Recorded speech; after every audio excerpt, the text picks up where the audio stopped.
এই গাড়ি তো টাকা দেওয়া হয়নি। টাকা দেওয়া হয়নি মানে? বাকি আছে তো। কেমন টাকা দেওয়া হয়নি? এই টাকা বাকি আছে। তুমি তোমার আব্বাই টাকা এই গাড়ি কিনেছে 30,000 টাকা জমা দিয়েছে। 30,000 টাকা জমা দিয়ে তো কি হলো? টাকা যে তোমাকে 50,000 টাকা দিয়ে 80,000 টাকা দেওয়া হয়ে গেছে।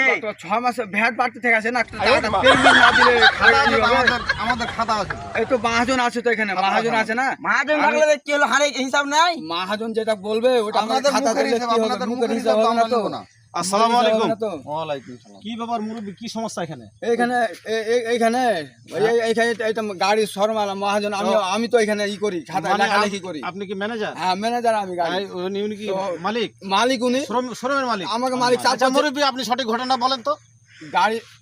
গাড়ি আমার দাম হয়েছে আমার কত হাজার?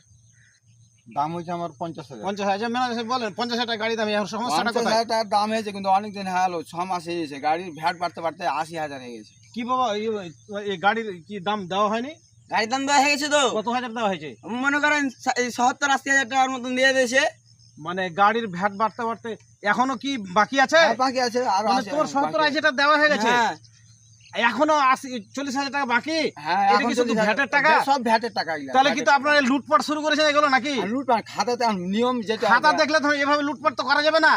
এটা নিয়ম। এটা অসহায় মানুষ হুন্ডা কিনেছে, তাই আপনার হুন্ডার দাম 50,000 টাকা, আর আপনারা 70-80 টাকা নিয়েছেন, এখন আপনার 60,000 টাকা আপনার ভ্যাট বাকি। এটা লুটপাট শুরু করেছেন। এখন আপনাদের বিরুদ্ধে একটা বিকল্প ব্যবস্থা না হবে? না ভ্যাট সেটা ব্যবস্থা না নিলে কিন্তু বুঝবেন না, ঠিক হবে আপনারা। আমি তো দর্শক শ্রোতা খাতা টাকা যে বাকি আছে দেখছেন, এই যে আপনারা দর্শক শ্রোতা দেখছেন, এখনো এই গাড়ি কিনেছে 50,000 টাকা দেওয়া হয়ে গেছে।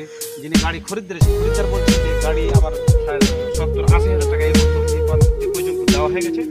আর ম্যানেজার বলছে যে আমার এখনো 40,000 টাকা বাকি। এইভাবে যদি চলে তাহলে একটা শ্রমের অবস্থান কোথা থেকে কোথায় দিনে দিনে রাতারাতি এরা এই দেশকে ফকির বানিয়ে তারা কোটিপতি হয়ে আমেরিকা বসবাস করছে।